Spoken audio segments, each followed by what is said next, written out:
Today we're going to install a new door. To do that, you have to make several cuts in areas to make it all fit. First, you need to cut out at least 2 hinges. So you have to mortise 2 hinges. You have to work on the handle or the lock set. You have to go through the handle part as well as the side part and then the latch pocket of the door. We use several templates and several kits to make this much easier. And we'll make sure to put links in the description below so you can get the ones that we're showcasing. We've been working through doing 6 for the house, and so we're going to show you how quickly you can do all of them using these different tools. So let's get started. The first step is marking your center. A lot of times you can use the old door to template out on the new area. Once that's ready, then you can just slide the high impact plastic jig right over the edge of the door. The guide has a built-in window so you can line it up perfectly with your marks. And then once it's centered, you can use the heavy-duty clamp at the bottom to lock it into place. It's designed to fit both the 1 3/8 and the 1 3/4 door thicknesses. With the jig secured, you don't have to worry about the drill slipping or the holes being off-center. For this part, we're actually using hole saws by Spider. You'll need to purchase those separate. You'll need to get those separately, but what you want to do is you want to start with the face of the door.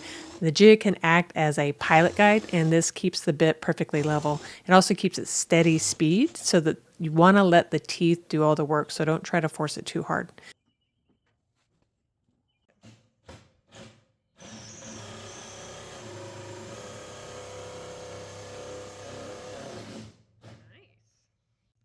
Then you can move to the edge hole for the latch. Drill it into the side of the door. It can be a little bit tricky, but with the guide, it keeps the bits dead on. So you might see a little bit of smoke with the friction, but that's normal, especially for a clean, tight cut. Now, the cool part about the Spider saw is that it has an ejector sleeve. Normally, if you're doing something like this with a hole saw, usually you have to dig the wood plug out with a screwdriver or something like that, and can hurt yourself with that. But with this, you just pull the sleeve back and the plug pops right out. Okay, so we just got done with the handle and lock set. Now we're moving on to the hinges. Today we're looking at the Bosch Colt 1.25 horsepower palm router. So this is the heavy duty version of the compact line, and it's super powerhouse for detail work like door hinges. So we thought we'd show you what it looks like in action of actually doing a project at home. We're pairing it today with the Ryobi door hinge template kit. The Bosch fits perfectly into the guide and makes setup a breeze. We had 6 of these to do, and so this is a perfect setup to make sure we get through this really quickly. Once you power it on, you're going to notice how smooth it feels in the hand. That 1.25 horsepower motor provides plenty of torque, so you don't feel the bit grabbing the wood as you move.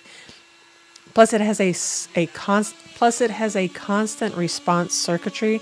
All that means is that it just helps maintain that speed that we're looking for as we're going over the wood. Even as we clear out the bulk of the material inside the template, it stays consistent. And then you have a transparent base, built-in LED lights, and those are a huge plus so you can actually see what exactly you're cutting. It's incredibly easy control with one hand, so then you can focus on following the template's edge for that razor sharp finish. One of the things we like to do once we're done with one is take it off, double check, make sure everything looks good, make sure that the hinge fits in, and we're good to go.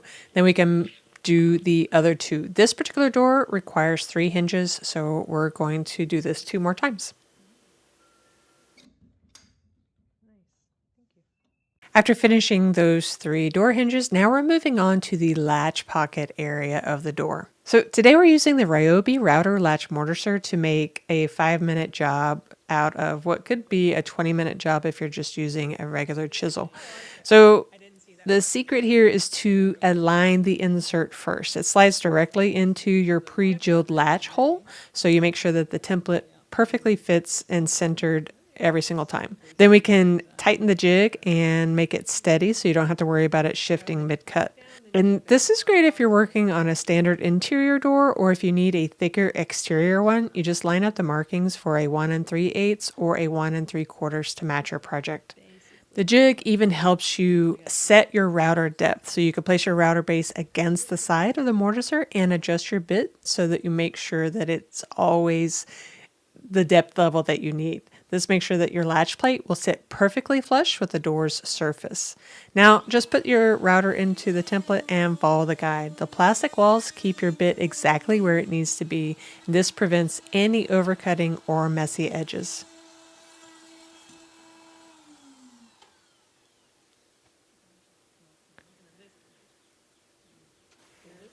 Now, for installing the hinges, you want to make sure that you're installing them correctly. That's the wrong way. So she's actually showing you that you want to put it the right way.